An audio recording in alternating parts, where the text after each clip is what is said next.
Well للمطففین، اور پہنچے یوم یقوم الناس لرب العالمین، وہ دن جب انسان رب عالمین کے سامنے کھڑے ہوں گے۔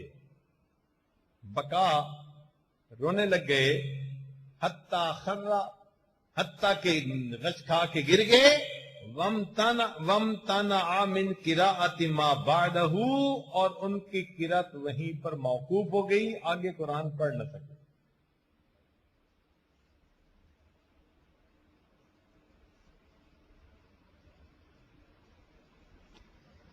حضرت عثمان رضی اللہ تعالیٰ عنہ کو دیکھا، ان کے ایک غلام نے، اس کا نام تھا ہانی، کہ وہ جنت اور جہنم کے تذکرے سے اتنا نہیں روتے تھے، قبر کو دیکھتے تو بڑا روتے۔ تو اس غلام نے پھر ان سے پوچھا، چنانچہ کتابوں میں تذکرہ لکھا ہے، قال، وہ کہتے ہیں غلام، کان عثمان لانو اذا وقف علی قبر یبکی حتی یبل لحیتہ، وقیل له، ان سے پوچھا گیا، تذکر الجنت والنار ولا تبکی، آپ کے سامنے جنت جہنم کا تذکرہ ہوتا ہے، آپ نہیں روتے، وتبکی من ھذا، اور قبر کو دیکھ کے رونے لگ جاتے ہیں۔ تو عثمان رضی اللہ عنہ نے آگے سے جواب دیا، ان رسول اللہ صلی اللہ علیہ وسلم قال، کہ نبی علیہ السلام نے ارشاد فرمایا، ان القبر اول منزل من منازل الاخرہ، قبر آخرت کی منازل میں سے پہلی منزل ہے، فإن نجا منہ فما بعدہ ایسر منہ، اگر قبر کا معاملہ آسان تو آنے والا معاملہ اور آسان، وإن لم ینج منہ، اور اگر قبر سے نجات نہ ملی، فما بعدہ اشد منہ۔ وقال رسول اللہ صلی اللہ علیہ وسلم، عثمان لعن فرماتے ہیں کہ نبی علیہ السلام نے یہ فرمایا، ما رأیت منظرا الا والقبر افضح منہ، میں نے قبر سے زیادہ مشکل فضیحت والا منظر کوئی دوسرا نہیں دیکھا۔ کتنے ہوں گے جو قبر میں جائیں گے اور وہاں ان کی پھر گت بنا کرے۔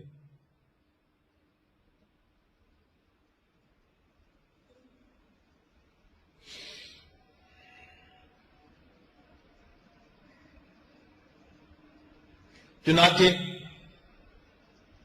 ابن مسعود رضی اللہ تعالیٰ عنہ نے ایک دفعہ نصیحت فرمائی، یا ابا عبد الرحمن اوصنی،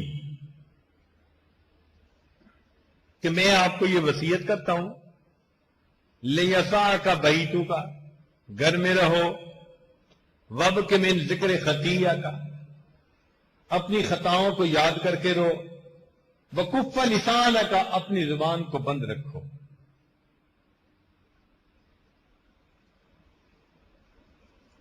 اور ابو سلیمان درانی رحمت اللہ علیہ محدث ہیں، فرماتے ہیں، عودوا اعینکم البکاء، اپنی آنکھوں کو رونے کا عادی بناؤ،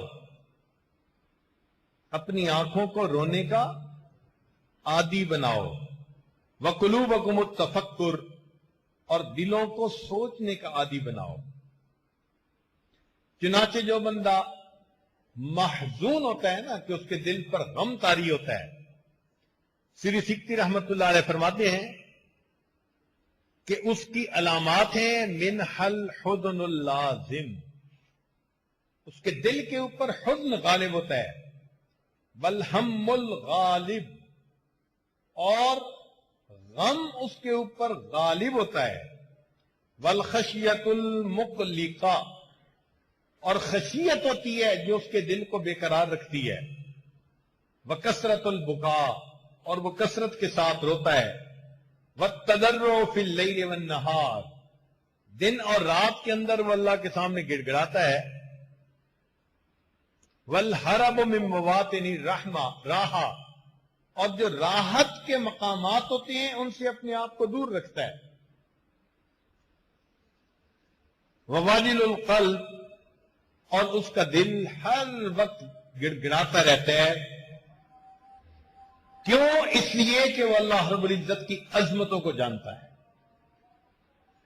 سیر سکتی رحمت اللہ فرماتے ہیں، میں نے ایک مرتبہ واز کیا اور اس میں نے ایک فکرہ بولا، عجبا لضعیف یاسی قویہ، تعجب ہے اس کمزور پر جو قوی کی نافرمانی کرتا ہے۔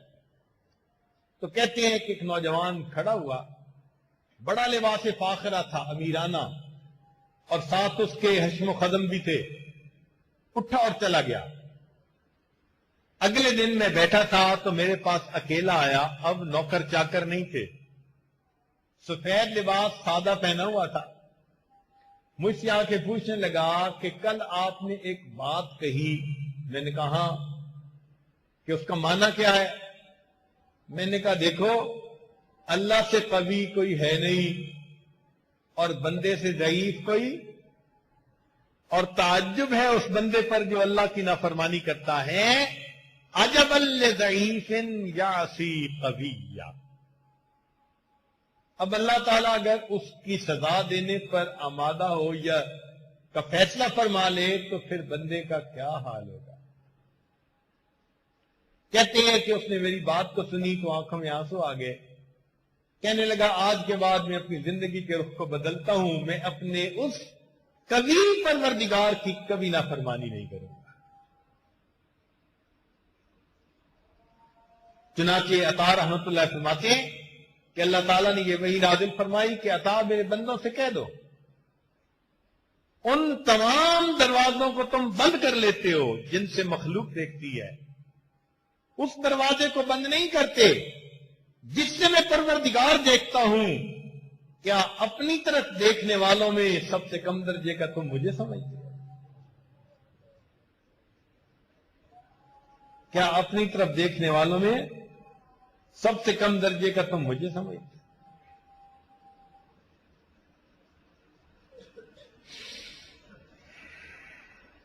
چنانچہ ہمیں چاہیے کہ ہم اپنی خطاؤں پر نظر رکھیں اور قیامت کے دن کے ان حالات کو سوچا کریں جن میں سے ہمیں ابھی گزرنا ہے۔ پھر بات سمجھ میں آ جائے گی کہ ہمارے اکابر کیوں اتنا رویا کرتے تھے۔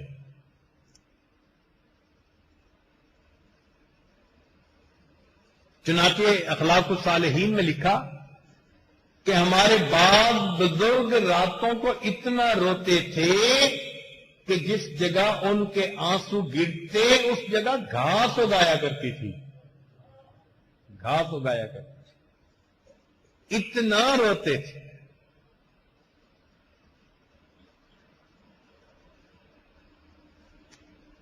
ایک آدمی تھا جو بہت روتا تھا، فقیل لہ فی ذالک فقال، اس سے پوچھا گیا بھائی اتنا کیوں روتے ہو؟ تو وہ کہنے لگا تذکری ما جنیت علی نفسی حین لم استحی ممن شاہدنی وہو یملک عقوبتی۔ مجھے یہ بات سن کے رونا آتا ہے کہ میں نے جب گناہ کیا تو میں نے اپنے گناہ پہ گواہ اس پروردگار کو بنایا جو مجھے سزا دینے کے اوپر قدرت رکھتا ہے۔ فأخرنی الی یوم العقوبۃ الدائمۃ، اللہ نے سزا کو قیامت کے دن تک مؤخر کر دیا۔ وأجلنی الی یوم الحسرۃ الباقیۃ، اور مجھے قیامت تک مہلت دے دی کہ تم رو دھو کے منانا ہو تو منا لو۔ وہ کہنے لگے کہ میں اس لیے روتا ہوں کہ لو خیرت، اگر مجھے اختیار دیا جائے، ایما احب الیک، دو باتوں میں سے تو کس چیز کو پسند کرتا ہے، اختیار کرتا ہے، تو حاسبو ثم یؤمر بک الی الجنہ، تیرا حساب کریں ساری مخلوق کے سامنے اور پھر تجھے جنت بھیجیں، او یقال لک کن ترابا، یا تجھے کہا جائے کہ مٹی ہو جا، لأخترت ان اکون ترابا یوم الحساب، میں قیامت کے دن مٹی بن جانے کو زیادہ پسند، میں نہیں چاہوں گا کہ میرا نام اعمال قیامت کے دن ساری مخلوق کے سامنے کھولے۔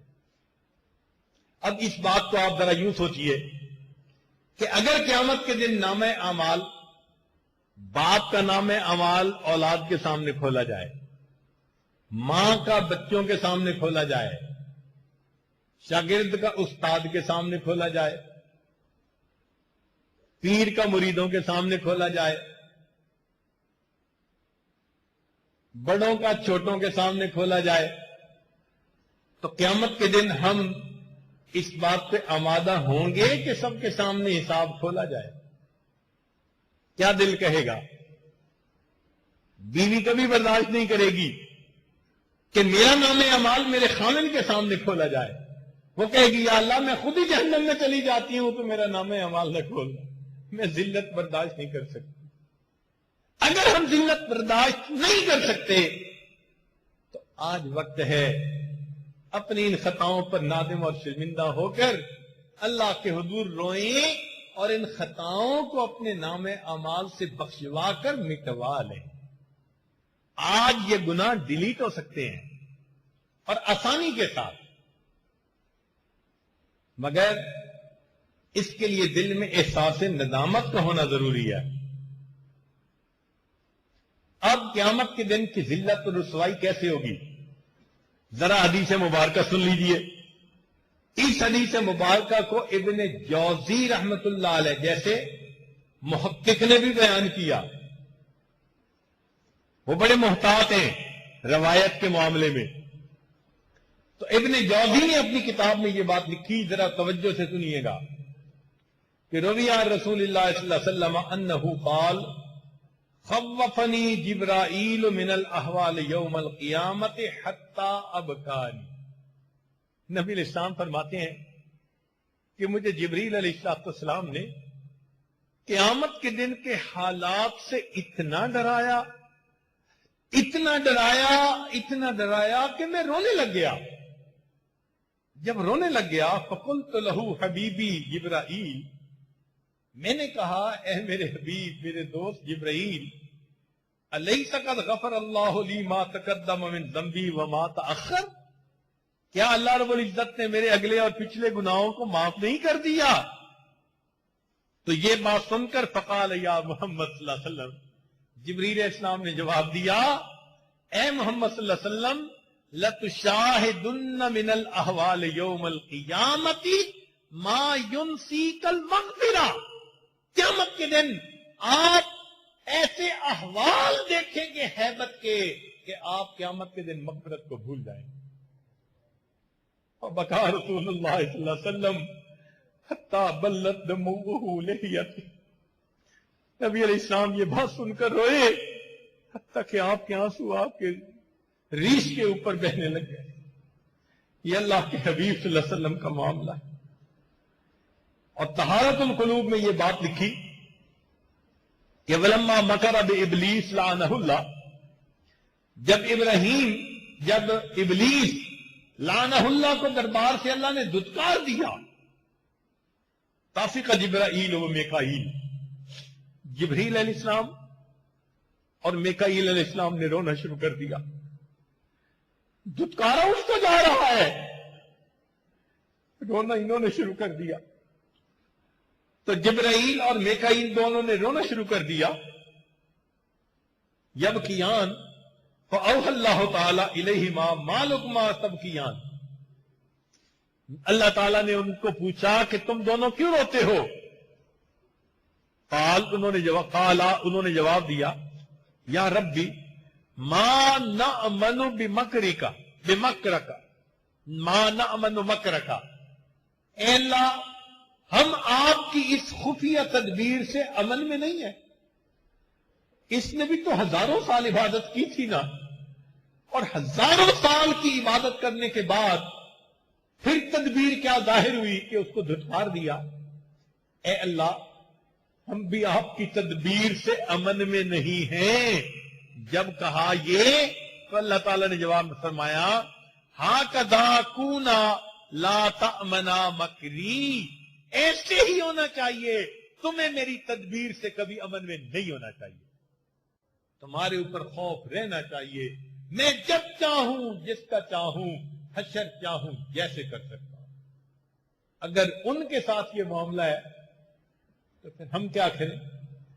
چنانچہ کتابوں میں لکھا ہے کہ جب جبریل علیہ السلام نبی علیہ السلام کو ایک دفعہ ملنے کے لیے آئے، کانپ رہے تھے، رو رہے تھے، غلاف کعبہ کے پاس گئے اور غلاف کعبہ کو پکڑ کر انہوں نے دعا مانگی.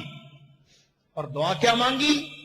الہی و سیدی لا تغیر اسمی ولا تبدل جسمی. اللہ میرے نام کو نہ بدلنا، میرے جسم کو نہ بدل دینا.